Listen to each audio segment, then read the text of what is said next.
नमस्कार आणि सनातन शास्त्रामध्ये आपले मनपूर्वक स्वागत आहे. आज आपण एका काय म्हणतात त्याला खूप शक्तिशाली मंत्राच्या खोलात जाणार आहोत, अघोर मंत्र.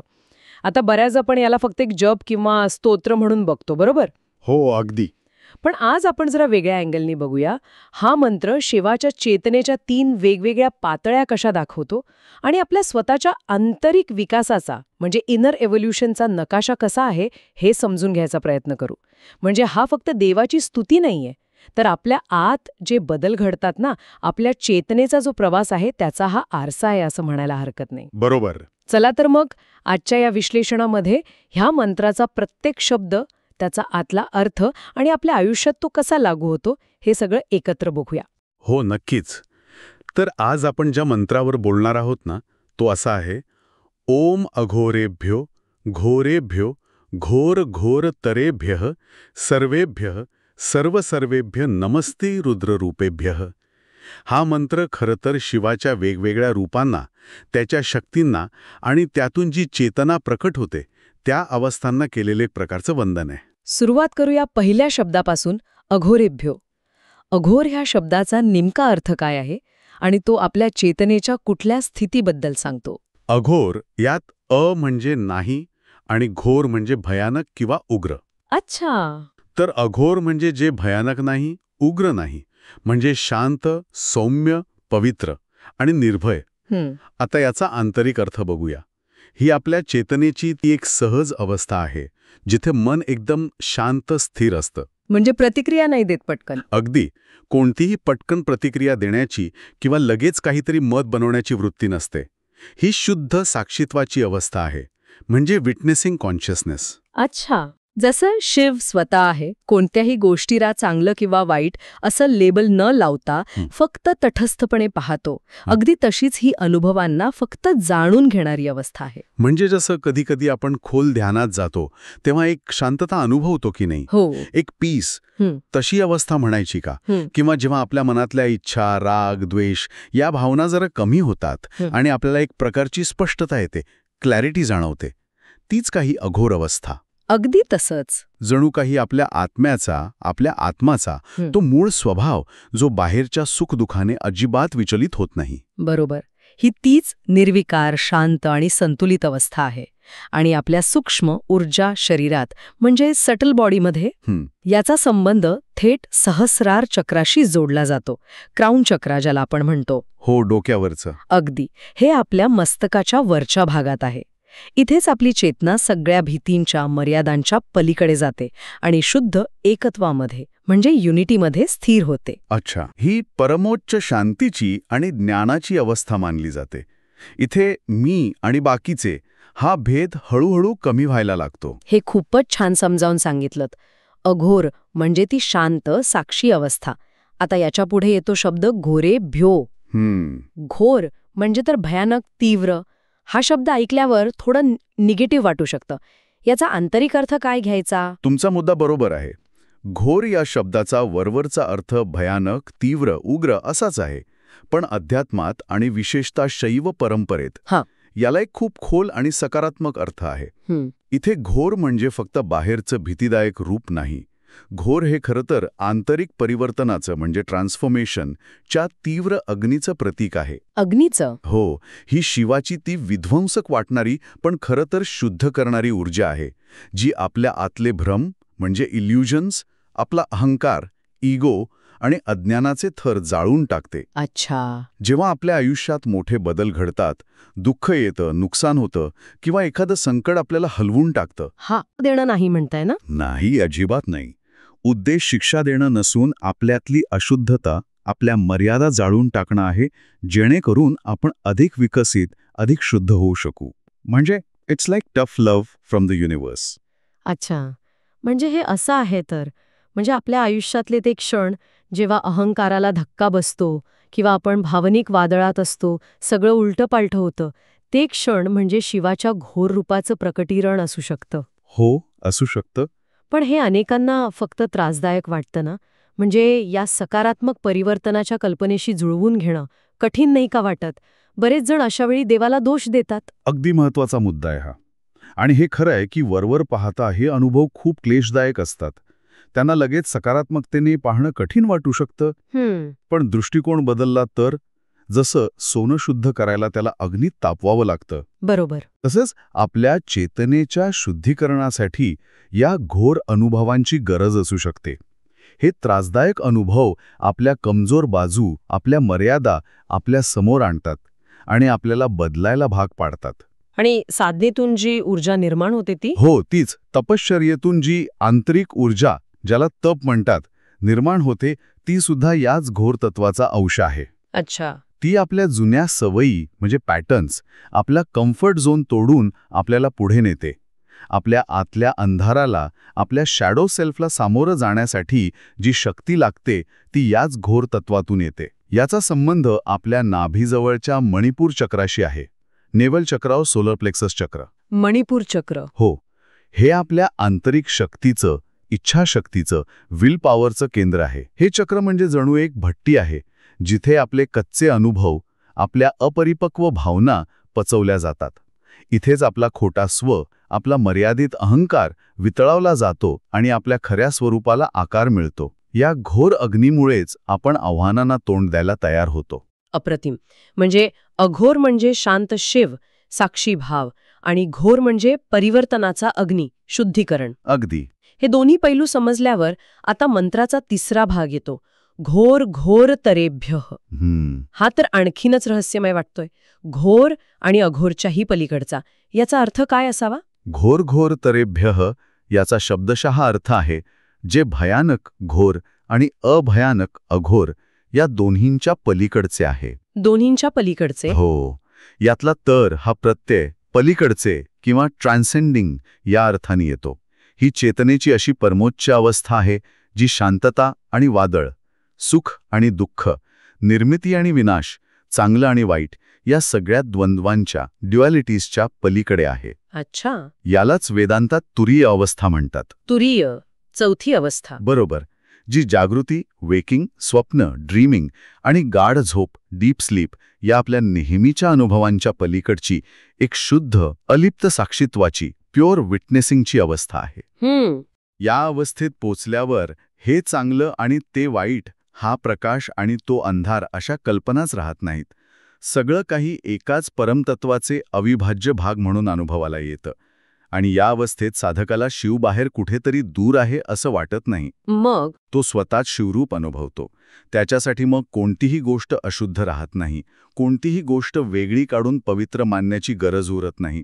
सगळं काही पवित्रच, सगळं काही दिव्यच. म्हणजे फक्त एकत्व, वननेस. हो, केवळ एकत्व, केवळ अद्वैत, non duality उरतं.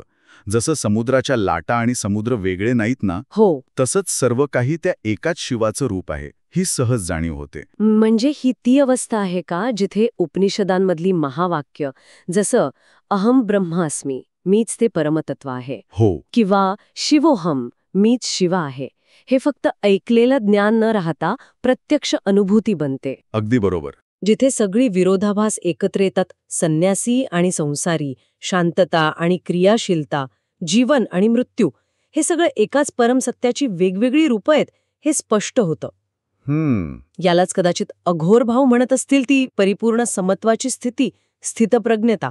What a profound state. अगदी बरोबर. ही तीच अद्वैताची, नॉन ड्युअल अवेअरनेसची परमोच्च स्थिती आहे. आणि आपल्या ऊर्जा शरीरात याचा संबंध आपल्या दोन भुवयांच्या मध्ये असलेल्या आज्ञाचक्राशी आहे. थर्ड आय चक्र. आज्ञाचक्र? हो. आज्ञाचक्र हे अंतर्ज्ञानाचं, इंट्युशनचं, विवेकाचं, डिस्क्रिमिनेशनचं आणि मानसिक स्पष्टतेचं, मेंटल क्लॅरिटीचं केंद्र आहे. इथेच ती द्वैतदृष्टी संपते. जगात दिसणारा वेगळापणा भेद मावळतो. आणि केवळ एकच शिवतत्व, एकच चेतना सगळीकडे आहे, हे दिसायला लागतं. इथूनच खरी अंतर्दृष्टी, खरी विजडम मिळते. अघोर, घोर आणि घोरतर, चेतनेच्या या तीन अवस्था म्हणजे शिवाच्याच तीन महत्वाच्या शक्ती, खरंच अद्भुत आहे. आता मंत्राचा शेवटचा भाग उरला आहे. सर्वेभ्यः, सर्व सर्वेभ्यो नमस्ते रुद्र रूपेभ्यः.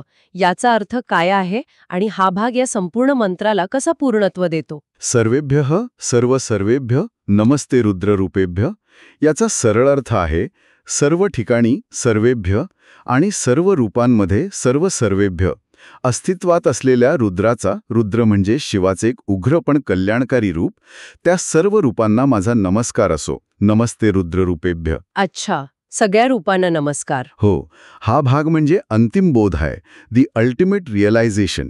ही ती जाणीव आहे की प्रत्येक गोष्ट, अगदी प्रत्येक प्राणी, वस्तू, घटना किंवा मनात येणारी प्रत्येक भावना हे सगळं शिवाचंच, त्या एकाच रुद्राचंच रूप आहे. म्हणजे पवित्र अपवित्र काही नाही. काही नाही. इथे पवित्र आणि अपवित्र, चांगलं आणि वाईट असा भेद उरतच नाही. सगळीकडे केवळ एकच दिव्य तत्व, अ सिंगल डिवाइन रियालिटी स्पंदित होत आहे. त्यामुळे हा एवढा शक्तिशाली मंत्र कुठल्या तरी विनाशकारी किंवा भीतीदायक भावनेत संपत नाही. तर तो नमस्तेमध्ये संपतो. त्या परमात्म्याच्या या विराट सर्वसमावेशक रूपापुढे नतमस्तक होण्यात, संपूर्ण शरणागतीत, टोटल सरेंडर अँड रेव्हरन्समध्ये संपतो. वा, म्हणजे हा मंत्र आपल्याला चेतनेच्या वेगवेगळ्या लेव्हल्सवरून घेऊन जातो. शांत, साक्षी भावापासून अघोर, हो, मग परिवर्तनाच्या तीव्र अनुभवांपर्यंत घोर, द्वंद्वांच्या पलीकडच्या एकत्वापर्यंत घोरतर, आणि शेवटी सगळं काही शिवमय आहे, दिव्य आहे, हे ओळखून त्यापुढे नतमस्तक व्हायला शिकवतो. It's a complete journey of consciousness. खरंच किती खोल अर्थ यात. आपण जी आत्तापर्यंत चर्चा केली त्याचा एक छोटासा सारांश सांगता येईल का? म्हणजे श्रोत्यांना लक्षात ठेवायला सोपं जाईल. हो, नक्कीच. आपण मंत्राच्या प्रत्येक भागाचा आंतरिक अर्थ आणि त्याचा चक्रांशी असलेला संबंध पाहिला ना, तो थोडक्यात सांगतो. अघोरेभ्यो म्हणजे शांत शिव. आंतरिक अर्थ शुद्ध चेतना, साक्षीभाव, निर्भयता. चक्रसंबंध सहस्रार चक्र, क्राउन चक्र, परमोच्च शांती आणि एकत्व. घोरेभ्यो म्हणजे उग्र, तीव्र शिव. आंतरिक अर्थ परिवर्तनाचा अग्नी, अशुद्धता आणि भ्रम जाळणारी ऊर्जा, शुद्धीकरण. चक्रसंबंध मणिपूर चक्र, नेवेल चक्र, आंतरिक शक्ती, विल पॉवर, परिवर्तन. घोरतरेभ्य म्हणजे घोर आणि अघोरच्या पलीकडचा शिव. आंतरिक अर्थ अद्वैत चेतना, तुर्यावस्था, द्वंद्वांच्या पलीकडची स्थिती. चक्रसंबंध आज्ञाचक्र, थर्ड आय चक्र, अंतर्ज्ञान, एकत्वाची दृष्टी. सर्वेभ्य सर्वेभ्यो नमस्ते रुद्ररूपेभ्य म्हणजे शिवाची सर्व रूप. आंतरिक अर्थ सगळं काही दिव्य आहे, सगळीकडे शिवच आहे ही जाणीव, संपूर्ण शरणागती. चक्रसंबंध याचा संबंध हृदयातील अनाहत चक्राशी, हार्ट चक्राशी आणि त्यातून येणाऱ्या एकत्वाच्या भावाशी जोडता येतो. उत्तम. हे खूपच स्पष्ट झालं, धन्यवाद. आता हे सगळं तात्विक ज्ञान समजल्यावर एक व्यावहारिक प्रश्न येतो मनात. विचारा ना. जेव्हा आपण हा मंत्र म्हणतो तेव्हा फक्त शब्द म्हणण्यापलीकडे जाऊन या ज्ञानाचा प्रत्यक्ष साधनेत, एव्हरीडे प्रॅक्टिसमध्ये कसा उपयोग करायचा, याचा अनुभव कसा घ्यायचा? हा खरंच खूप महत्वाचा प्रश्न आहे, कारण ज्ञानाचा खरा उपयोग अनुभवातूनच होतो, नाही का? बरोबर. जेव्हा आपण हा मंत्र केवळ यांत्रिकपणे म्हणजे मेकॅनिकली न म्हणता त्याच्या प्रत्येक शब्दाचा अर्थ मनात आणून त्यामागचा भाव अनुभवण्याचा प्रयत्न करत जाणीवपूर्वक म्हणतो, ओम अघोरेभ्यो घोरेभ्यो घोरतरेभ्य, तेव्हा काय होतं की आपण आपल्या आतल्या 3 प्रकारच्या अग्नींना प्रज्वलित करत असतो. 3 अग्नी? हो. पहिली अग्नी आहे शुद्धीकरणाची, जी घोर तत्वाशी संबंधित आहे. ही अग्नी आपल्या मनातले नकारात्मक विचार, जुने संस्कार, भीती, अहंकार यांच्या गाठी हळूहळू जाळायला सुरुवात करते. दुसरी अग्नी आहे पलीकडे जाण्याची, ट्रान्सेंडेन्सची, जी अघोर तत्वाशी संबंधित आहे. ही आपल्याला सुख-दुःख, राग-प्रेम या द्वंद्वांच्या पलीकडे नेते आणि शांत, अलिप्त, साक्षीभावात स्थिर व्हायला मदत करते. आणि तिसरी अग्नी आहे एकरूपतेची, युनिफिकेशनची, घोरतर तत्वाशी संबंधित. ही अग्नी मी वेगळा आणि जग वेगळं ही जी भावना असते ना, तिला विरघळवते आणि सर्व काही शिवमय आहे, आपण सगळे एकाच चेतनेचे भाग आहोत, या अद्वैत सत्यात आपल्याला जागृत करते.